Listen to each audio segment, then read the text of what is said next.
नमस्कार मंडळी. तर खूप दिवसापासून माझी इच्छा होती की माझा एक छोटासा ब्लॉग तुम्हाला मी छोटासा तसा खूप लांबच जाणार आहे, कारण खूप साऱ्या गोष्टी या ब्लॉगमध्ये मी कव्हर करणार आहे. फक्त तुमच्याशी बोलूनच तुम्हाला काही इन्फॉर्मेशन प्रोव्हाइड करणार आहे आणि काय काय घडलं, कसं कसं घडलं आणि का त्याचं म्हणजे शेवटी म्हणजे एंड पॉईंटला आपण कुठला येऊन थांबणार आहोत. तर थंबनेलवरनं तुम्हाला समजलंच असेल मी कोणत्या बाबतीत बोलत आहे. सीकेडी बद्दल. सीकेडी म्हणजेच क्रॉनिक किडनी डिसीज. तर किडनीची कोणतीही अशी कंडिशन जी खूप प्रोलॉंग आहे आणि ती पुढेही माणसाच्या आयुष्यात राहणार आहे त्याला म्हणतात क्रॉनिक डिसीज. नुसता किडनीचाच नाही, कोणताही प्रकारचा तो रोग असो त्याला म्हणतात क्रॉनिक डिसीज. आणि एक असतो अक्यूट प्रकार. अक्यूट म्हणजे काय? मोठं ऑर्गन आहे त्याला काहीतरी झालं म्हणजे तुमच्या किडनीमध्ये एकेआय झाला म्हणजे अक्यूट किडनी इंजुरी झाली म्हणजे त्याला काहीतरी त्याच्यामध्ये कॅल्क्युलायमुळे प्रॉब्लेम झाला. कॅल्क्युलाय म्हणजे जो किडनी स्टोन असतो तोही कधी कधी लोकांसाठी घातक होतो आणि त्यामुळे त्यांच्या किडनीमध्ये पस वगैरे होतो. तर याला म्हणतात एकेआय. म्हणजे ती रिव्हर्सिबल कंडिशन आहे. जर का वेळेवरती त्याची योग्य ट्रीटमेंट घेतली तर ती कंडिशन रिव्हर्स करता येते. तर माझ्या हस्बंडच्या केसमध्ये असं झालं, त्यांना आहे CKD. Serious form of kidney disease असेल तर तो सीकेडी आहे. आपल्या लघवीला घाण वास येतो. याचं कारण काय? त्याच्यामध्ये युरिक ऍसिड आहे. तर ते वगैरे सगळं फिल्टर करण्याचं काम आहे किंवा प्रोटीन्स वगैरे फिल्टर करण्याचं काम आहे ते आपल्या किडण्यांचं असतं. तर लक्षात घ्या, आपली ही एक किडनी असते, त्याला जवळ 9 फिल्टर्स असतात. त्याच्यामधून त्या सगळ्या गोष्टी पास होत असतात आणि आपली जे रक्त आहे ते प्युरिफाय होत असतं. प्युरिफाय म्हणजे काय? स्वच्छ. पहिल्यांदा झाला त्यांना डेंग्यू. तर त्यावेळेला डेंग्यूचाच उपचार करत बसले ते आणि हॉस्पिटलमध्ये नेहमी हाय ब्लड प्रेशर आहे, हाय ब्लड प्रेशर येतोय. तर त्यांचं 140 त्यांनी असं कन्सिडर करून टाकलं की नॉर्मलच आहे, म्हणजे ह्याचा म्हणजे ते त्याची टेंडन्सी आहे. बरोबर एक इयरने असं झालं की डिसेंबरच्या महिन्यामध्ये आमच्या यांना समोर दिसेना. म्हणजे ते म्हणतात मी हा टीव्ही बघतोय ना, मला काहीच दिसत. डोळ्याच्या डॉक्टरला दाखवून जर का तो प्रॉब्लेम असेल तर. म्हणजे हा सगळा बीपीमुळे होणारा प्रॉब्लेम आम्हाला माहित नव्हता.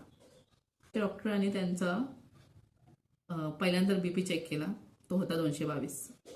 आणि त्यांनी जे आयचे जे इमेजेस घेतले ना, तर तिथून जे आयमध्ये जी आपली ब्लड पाठवणारी आर्टरी असते ती झाली होती, अशी म्हणजे म्हणतात ना, ताणली होती अक्षरशः. आणि तिच्यावरती खूप सारा प्रेशर आला होता आणि त्या प्रेशरमुळे त्यांना दिसत नव्हतं असं वगैरे, म्हणजे ब्लरी विजन झालं होतं. आणि हा 222 बीपी हा तसा म्हणाल तर माणसाचा नॉर्मल ब्लड प्रेशर आहे 120, त्याचा 25-30 झालापर्यंत चालतो. पण त्याच्या पुढे जेव्हा तो कंटिन्युअसली 130च्या पुढे राहतो तेव्हा तुमच्या किडण्यांवरती वगैरे त्याचा ब्लड प्रेशर म्हणजे क्रोनिक हायपरटेन्शन या स्टेजमध्ये त्याचं कन्व्हर्जन झालेलं आहे हे समजून जायचं. मग तेव्हा तुम्हाला मेडिसिन्स वगैरे लागतात. पण ह्यांचा ब्लड प्रेशर 222 झाल्यावरती त्यांना डायरेक्टली हॉस्पिटलमध्ये पाठवण्यात आलं. डायरेक्ट म्हटलं आता तुम्ही इथे थांबूच नका, हे डोळ्याचं नाहीये म्हटले, हे वेगळंच आहे काहीतरी. असं करून मग त्यांना मोठ्या फॅसिलिटीमध्ये नेण्यात आलं. मोठी फॅसिलिटी म्हणजे मोठं हॉस्पिटल आमच्या इथलं, म्हणजे जिथे सगळे वेल इक्विप वगैरे असतात. काही तर सरळ ह्यांचा बीपी बघून ह्यांना आयसीयूलाच टाकलं. म्हणजे असं नाही की माणसांना वाटतं की म्हणजे मी असं स्वतःच्या पायानं चालत गेलो, मला कशाला आयसीयूला टाकलंय. पण खरंच काय काय गोष्टी म्हणजे पुढे पुढे कशा निघत जातात ना, त्याचं मी तुम्हाला सांगते. डॉक्टर काही वेळे नसतात, ते आपल्याला एवढे सगळे टेस्ट सांगतात किंवा काय सांगतात, लोकांना वाटतं पैसे काढण्यासाठी आहे. पण त्याच्यामुळे पुढची पण खूप सारी म्हणजे काय काय फॅसिलिटी आहे ज्या सव्वा म्हणजे म्हणतात ना, आवाच्या सव्वा चार्ज करतात, ते चुकीचंच आहे. पण त्यांचे जे डायग्नोसिस असतं किंवा जे ते लाईन ऑफ ट्रीटमेंट असते ती त्यांची राईटच असते. तर झालं आणि तो जवळजवळ 9 दिवसाचा म्हणजे पिरियड त्यांनी हॉस्पिटलायझेशनमध्ये घालवला. तर त्यांचं ब्लड प्रेशर काही केलं म्हणजे दिली तरी सुद्धा तो कित्येक दिवस 160 वरतीच होता, 222चा. आणि नंतर मग हळूहळू तो जेव्हा 140-145 रेंजला आला तेव्हा डॉक्टरांनी त्यांना जनरल वॉर्डला शिफ्ट केलं. पण डॉक्टरांना वेगवेगळे टेस्ट त्यांनी त्यांच्या करून बघले काय आहे काय आहे काय आहे. तर शेवटी म्हटले आता फक्त आपल्याला एकच ऑप्शन राहिलेला आहे, ती म्हणजे रिनल बायोप्सी. कारण त्यांची क्रिएटिन लेवल तेव्हा जी नॉर्मली 0.8 किंवा 1.2 लागते ती त्यांची क्रिएटिन लेवल त्या वेळेला पर्यंत होती. त्यामुळे त्या सगळ्या गोष्टी घडत होत्या. शेवटच्या दिवशी म्हणजे डिस्चार्जच्या आदल्या दिवशी त्यांची झाली रिनल बायोप्सी. रिनल बायोप्सी म्हणजेच तुमची जी किडनी आहे त्यात स्कूप आउट करून, म्हणजे तो एक वेल तज्ज्ञ असतो की नर्सेस किंवा कोणताही डॉक्टर ते करू शकत नाही, त्याच्यासाठी तो नेफ्रोलॉजिस्टच येतो स्पेशल. आणि ती तुमची रिनल म्हणजेच तुमची किडनीला म्हणजे दुसरा शब्द आहे रिनल इंग्लिशमध्ये. आणि त्या किडनीतला स्कूप आउट करतात एक छोटासा टिश्यू. तर त्या टिश्यूची टेस्ट करण्यासाठी ते त्यांना बाहेरच्या लॅबला वगैरे पाठवायला लागलं. त्याच्यात गेले आमचे जवळजवळ 3 दिवस आणि ते तेव्हा घरी आले होते. नंतर मग ते रिपोर्ट्स आम्ही घ्यायला गेलो. नंतर त्याच्यामध्ये डॉक्टरांना असं दिसून आलं की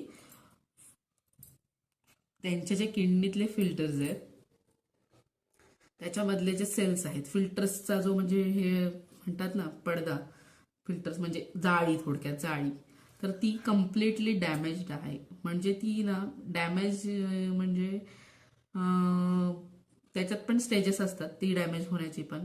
पण त्यांनी असं म्हटलं की त्याच्या पुढे अजून एक GFR व्हॅल्यू पण असते, म्हणजे ग्लोमेरुलर फिल्ट्रेशन रेटची, तर त्याच्यामध्ये पण त्यांना लक्षात आलं की 7 आउट ऑफ 9 म्हणजे 9 जवळजवळ 7 फिल्टर्स आहेत हे निकामी झालेले आहेत. ते कशावरनं कळतं? GFR व्हॅल्यूवरनं. GFR म्हणजे जो तुमचा फिल्ट्रेशन रेट असतो त्याच्यावरनं त्यांना कळतं.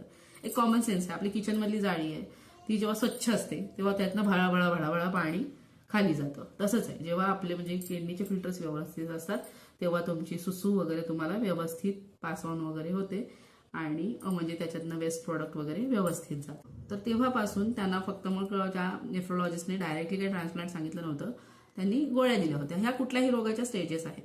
म्हणजे तुम्हाला म्हणजे अजूनही म्हटले काही म्हणजे डायलिसिसची वगैरे गरज नाहीये, आपण जेवढं होईल तेवढं मेडिसिन्सवरती कव्हर करूया. असं करून जवळजवळ ते 1 वर्ष गेलं. करत होते, सगळं व्यवस्थित चाललं होतं गोळ्यांवरती. त्यांचं जॉब वगैरे चालू झाला, ऑफिसला येणं जाणं वगैरे, नवीन जॉब त्यांनी स्विच केला आणि चांगलं सगळं झालं त्यांचं. आणि पायावरती यायला लागले बॉईल्स. मला शंका होती की बघ म्हटलं डॉक्टरकडे जाऊन दे, तुझ्या पायाला सूज होती त्याचं हे मला वाटतं ऍडव्हर्स इफेक्ट म्हणतात ना, तो सगळा तुझ्या पायातनं बाहेर पडतोय. आणि ते तसंच झालं. जेव्हा 5-6 आल्या आणि ते डॉक्टरकडे गेले तेव्हा डॉक्टर तेच म्हटले, हे तुमच्या ज्या गोळ्या चालू आहेत त्यांची रिएक्शन होत आहे आणि ते सगळं म्हणजे म्हणतात ना पायामध्ये रिटेन झालेलं वॉटर त्या फॉर्ममध्ये ते आता बाहेर म्हणजे वेस्ट प्रोडक्ट टाकत आहे पायात जमा. त्याच वेळेला त्यांना अन्न जाईना, सतत व्हॉमिटिंग सारखी हे व्हायची. म्हणजे अक्षरशः मी जेवण बनवत असली किंवा मसाला भाजत असली तरी सुद्धा मला म्हणजे ओरडा मिळायचा, तू का म्हणजे घरातली तारं मी असताना नको करू किंवा ते जेवण तू शिजवूच नको, मला त्याच्या वासाने चोकारी येते. म्हणजे अन्न खाणं काय, अन्नाचा वासही त्यांना सहन होत नव्हता आणि खाल्लं की लगेच उलटणच जायचं. मग शेवटी असं म्हणजे 4-5 दिवस माणूस जेव्हा तरुण असतो ना तेव्हा त्याला वाटतो मला नको आहे डॉक्टर, काय गरज आहे, होईल माझं व्यवस्थित. मग ते गेले डॉक्टरकडे आणि मग नंतर पून्हा ब्लड रिपोर्ट केलं तर तेव्हा ती क्रिएटिन लेवल गेली होती पुन्हा 14 वरती. क्रिएटिन लेवल 14 जी लागते 0.8 ते 1.2 वगैरे पर्यंत ओके म्हणतात डॉक्टर. पण जेव्हा ती 2 वगैरे होते तेव्हा काळजीचं कारण असतंच, लक्षात घ्या.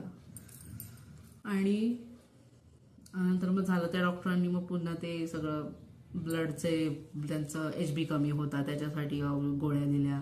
म्हणजे किडनी खराब तर मग ते ब्लड वगैरे कमी होणे या सगळ्या गोष्टी म्हणजे त्याशी इंटरलिंक्ड असतात. जसा जानेवारीचा महिना आला जवळ तसं मग त्रास व्हायला लागला. जे आपलं वजन होतं 82चं ते डायरेक्ट 70त पोहोचलं. आणि पुन्हा अन्न जाईना, उलट्या व्हायला लागल्या आणि जरासं खाणं पुन्हा म्हणजे कम्प्लिटली म्हणजे म्हणतात नाही माणसाची एनर्जी डाऊन. घरामध्ये एवढा 6व्या दिवशी त्यांना ऑक्सिजनची एकदमच सकाळ म्हणजे रात्रीच सुरुवात झाली होती, पण त्यांनी जरा असं धीर काढला की ऍटलिस्ट मॉर्निंग तरी होऊ दे. आणि असं त्यानं मग सकाळी आम्ही हॉस्पिटलाइज केलं, सीधा ICU, डायलिसिस वगैरे स्टार्टच झालं.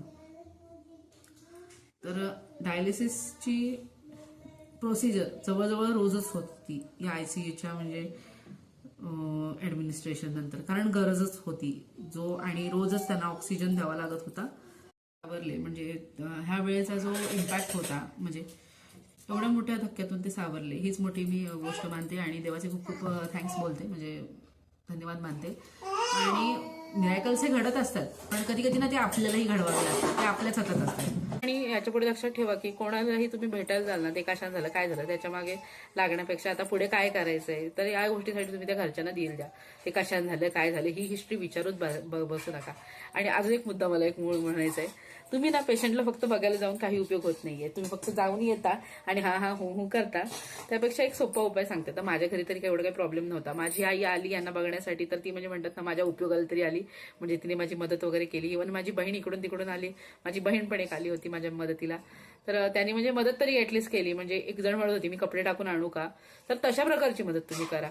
त्या लोकांचं जर का काय म्हणजे म्हणतात ना बिल पेमेंट्स वगैरे राहिले असेल कुठे जायचं किंवा त्यांचं दळण वगैरे आणायचंय, कारण ज्या वेळेला माणूस हॉस्पिटलला पडतो तेव्हा खूप साऱ्या गोष्टी असतात. त्या व्यक्तीचं वेळेवरती डबा देणे असतं किंवा त्यांच्या मुलांना शाळेत सोडणं असतं, मुलांच्या शाळेचं. आता माझी मुलगी प्ले ग्रुपला होती म्हणून एवढा काही इम्पॅक्ट माझ्यावरती झाला नाही वगैरे असली कामं करा. एखाद दिवस म्हणजे आता आमच्याकडे अशी परिस्थिती होती की हॉस्पिटलला थांबायलाच कोण माणूस नव्हतं, त्यामुळे आमचे जे वृद्ध सासरे आहेत त्यांना मला पाठवावं लागत होतं. तर जर का अशी केस असेल तर जो कोणी हॉस्पिटलमध्ये राहत असेल तर त्याच्याऐवजी आपण राहणे वगैरे म्हणजे त्या पेशंटच्या बरोबर. आणि पेशंटची करणे हा खरंच तसबीर, फक्त जाऊन आलो त्याला बघून आलं असं नाही, त्याची म्हणजे काय असेल औषधं आणणे वगैरे किंवा काय. आणि इव्हन काही फॅमिलीजमध्ये फायनान्शियल प्रॉब्लेम असेल तर तेही तुम्ही तेवढ्या पुरते विचारू शकता की तुम्हाला काही गरज आहे का. तर हीच खरी होते मदत. तुम्ही बघून त्या पेशंटला येता तर त्याचा काय उपयोग नसतो, खरंच सांगते तुम्हाला. कारण पेशंटला ट्रीटमेंट काही तुम्ही देणार नसतं, उलट तो अजून खचून जातो. एवढी लोक मला काय बघायला जाताना त्यांना जरासं रोगाचं स्टडी करून जायचं. कारण लोकांना फळं आणताची त्या व्यक्तीला खायलाच नसतात, नारळ पाणी आणलं जातं प्रत्येक गोष्टीत. म्हणजे म्हणतात ना, नारळ पाणी हे त्या रोगासाठी उपाय नसतं. आणि अजून काय बिस्किट्स आणली जातात वेगवेगळ्या प्रकारची. बिस्किट तर आणूच नका, पॅकेज फूड तर कुणाला नेऊच नाही मी म्हणते. यांचे साहेब आलेले, त्यांनी ड्रायफ्रुट्स आणले होते आणि टेट्रापॅकवालं नारळ पाणी आणलं होतं. म्हटलं आता हे तर म्हटलं एवढं प्रिझर्वेटिव्ह आलं ते तर आपण पेशंटला देऊच शकत नाही. पण खरंच म्हणजे यांचे साहेब लोक एवढे सपोर्टिव्ह आहेत ना. म्हणजे CFO कंपनीचा आपल्या कंपनीच्या एम्प्लॉयला 3 वेळा ऑफिस सोडून बघायला येतो हॉस्पिटलला.